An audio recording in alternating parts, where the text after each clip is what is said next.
Audiência pública discute uso do plástico. Deputados aprovam ampliação da função do Procurador-Geral de Justiça. Projeto de lei cria programa de aposentadoria incentivada para servidores.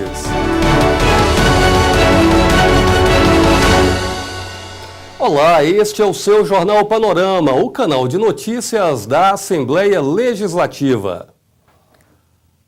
Nesta semana, os trabalhos em plenário foram divididos em 2 sessões ordinárias. A repórter Karina Borgo traz as informações para a gente. Nesta segunda-feira, os deputados aprovaram o projeto de lei complementar que amplia a função do Procurador-Geral de Justiça. O projeto foi enviado à Casa pelo Ministério Público do Estado para permitir que o chefe do órgão atue com mais abrangência na Justiça Estadual em ações que envolvam autoridades com foro especial. O deputado Sérgio Majeski apresentou 4 emendas ao projeto, que foram rejeitadas. Ao propor que aumente o poder, né, de uma pessoa, né, do Procurador-Geral, isso nada tem a ver com melhorar a eficiência e eficácia do Ministério Público. Muito pelo contrário, é como se eu tivesse, diante disso, criando uma espécie de situação privilegiada para entes públicos que estão no exercício do mandato, mas que cometeram crime fora da sua função. E que então só eu, como procurador, posso investigar ou designar quem o fará. Quer dizer, por que isso? Então, não, porque o procurador é mais imparcial, ele está mais... Se o promotor primário lá, né, natural, na comarca, se ele então está perseguindo alguém ou investigando apenas por implicância, por picuinha, por que o procurador-geral também não vai fazer com seus desafetos? Afinal de contas, o procurador-geral é um procurador como outro qualquer. Aliás, como eu disse hoje de manhã, se entre um promotor natural de uma comarca e um procurador que é indicado com jogadas políticas e acordos políticos, eu estou mais para confiar naquele que passou no concurso e foi lotado lá sem o dedo de ninguém, do que no procurador-geral. Então, o Ministério Público ele dá um tiro no próprio pé ao reconhecer, então, que os promotores, então, que atuam nas comarcas, agem por sentimento, né? Por aquilo que ele acha, o sentimento que ele tem em relação a A, B ou C, e não com uma forma profissional. E outra coisa, se é verdade que existem, então, os casos de promotores que possam investigar ou espezinhar alguém porque é um seu desafeto e tal, o contrário também não é verdadeiro, que então muitos promotores, por gostar de A, B ou C, deixam de investigar, e a quantidade de processos que os próprios procuradores gerais costumam engavetar é motivado pelo quê? Né? Sem uma justificativa mais lógica para isso. Então, assim, há artigos absurdos no projeto. É inconstitucional, porque isso não é matéria para ser debatida numa Assembleia Legislativa, porque isso vai contra uma lei federal e a própria Constituição Federal. Quer dizer, esse projeto não deveria nem ter sido apreciado. As emendas que eu fiz foram 4. Uma era excluindo o artigo 4, que é essa que dá direito ao promotor de avocar a investigação que qualquer um esteja fazendo, seja lá onde. Nós pedimos para excluir, que nós não fomos atendidos em nenhuma. Né?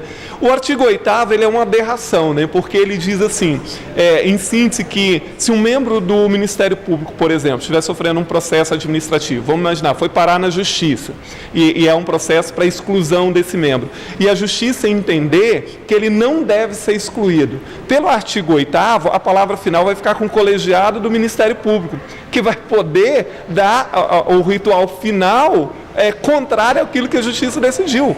Além de ser interferência de poder, como é que pode isso? Né? Então, assim, outra emenda que nós fizemos é que em vários pontos do projeto diz que as ações do Ministério Público serão divulgadas pelo Diário Oficial e ou Diário Próprio. Quer dizer, eles podem muito bem divulgar apenas em Diário Próprio, porque né, não é nos dois.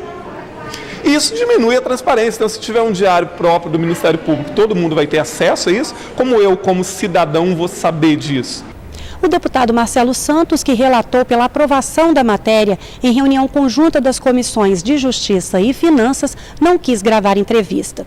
O plenário também aprovou as contas do governo referentes ao ano de 2016 e a alteração da lei orgânica do Tribunal de Contas do Estado. A iniciativa vai dar mais transparência e otimização aos procedimentos da Corte, segundo a justificativa do texto.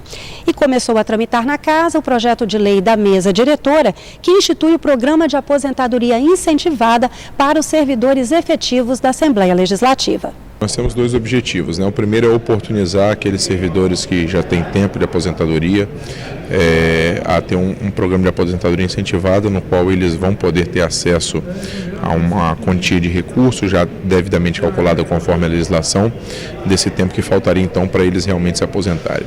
Mas o objetivo mais importante é que a gente possa tanto fazer a economia da Assembleia, que gerará em torno de 36 milhões de reais anual, se houver a adesão de 100% dos servidores aptos a se aposentarem, tanto também como a oportunidade de nós reoxigenarmos o Legislativo com a possibilidade de um novo concurso público. Nós temos a determinação de que a gente tenha pelo menos uma adesão mínima de 60% para a implementação disso. Então é aguardar até o dia 15 de janeiro, que é o prazo estabelecido para o final das adesões, para que a gente possa seguir o fluxo normal desse programa de aposentadoria incentivada.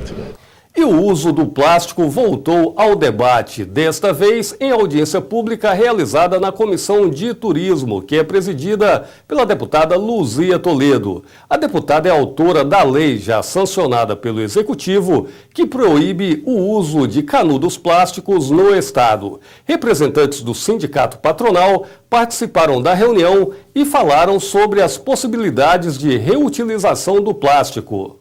Cortar de forma adequada o uso do plástico ou educar a sociedade para o seu reaproveitamento. Essa foi a discussão central da audiência pública da Comissão de Turismo. Representantes de sindicato patronal do setor participaram do evento no plenário Rui Barbosa. O superintendente do Sindiplastes, Sindicato da Indústria de Material Plástico do Espírito Santo, acredita que a saída está na educação da sociedade para o uso responsável do plástico. Se o plástico for bem manejado, ele pode voltar e ser reciclado infinitamente. Então, o plástico ele vai sempre ter um caminho produtivo. Ele pode ter um ciclo do bem, que é voltar para a reciclagem, como ele pode ter também um ciclo ruim, que é ir para o lixo, e aí nós vamos estar enterrando riqueza. Lembrar que o processo de reciclagem gera milhares de empregos pelo Brasil. Gera renda para comunidades carentes.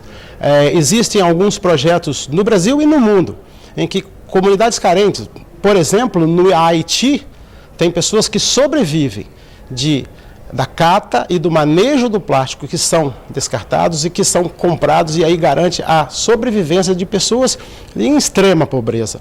Entre as principais preocupações do sindicato está a questão do trabalho. O setor industrial emprega muita gente e pode enfrentar problemas com leis que restringem o uso de materiais plásticos. Dos empregos que, porventura, ele pode fazer que não existam mais. Aqui em Piúma tem uma indústria que fabrica canudinho. Imagina, esse empresário investiu muito dinheiro para poder fabricar isso. Ele vai fazer o que com essa máquina agora? Vai desligar? E ele não tem outra alternativa a priori. Por isso que o tempo é importante para ele poder pensar e a gente começar. Mas, de novo, quero muito insistir que dentro do planejamento estratégico do Sindiplastes, dos nossos projetos prioritários é o Tampinha Legal, que hoje é só tampinha. E aí os alunos às vezes me perguntam, mas Agostinho, e o que nós vamos fazer com o resto da garrafa? A gente ainda não pensou numa metodologia, num lugar de guardar, mas aquilo também é um tesouro que está sendo enterrado. Então, o plástico, pensando em economia circular, no Brasil e no mundo, ele pode deixar de ser vilão para ser solução.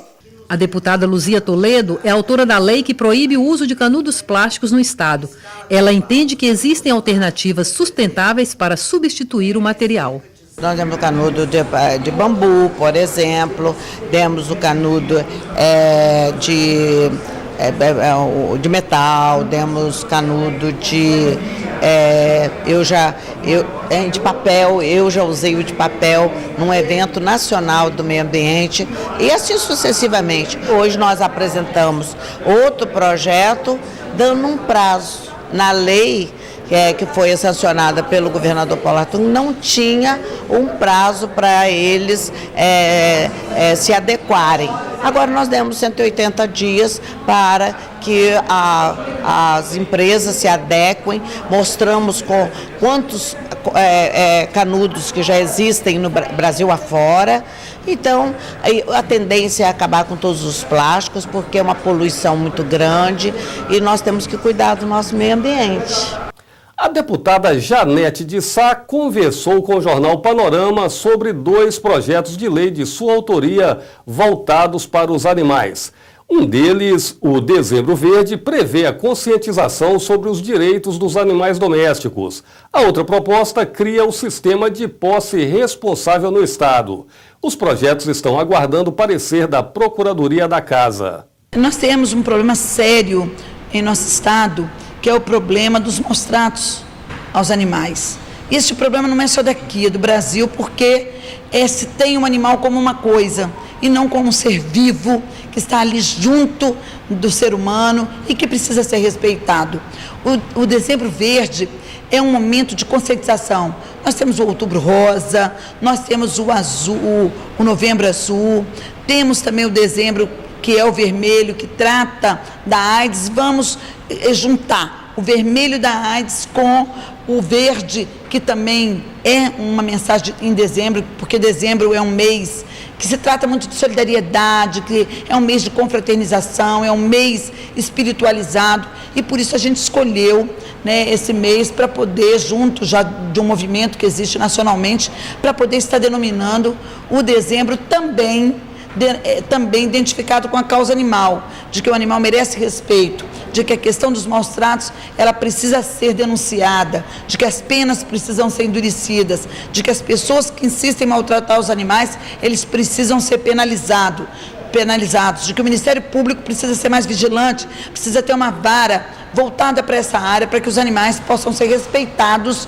em pleno século XXI, quando ainda são muito maltratados e massacrados. Então, essa iniciativa vem nesse sentido, né, de estar dando sequência à CPI dos maus-tratos animais, que investiga essas questões aqui no Espírito Santo, da gente poder ter este momento, um mês só para poder estarmos discutindo mais detidamente, refletindo, andarmos de verde, também com lacinho verde, para que as pessoas saibam que este verde é por conta da causa animal, que o animal merece respeito, merece ter vez, ter voz e merece ter políticas em seu favor.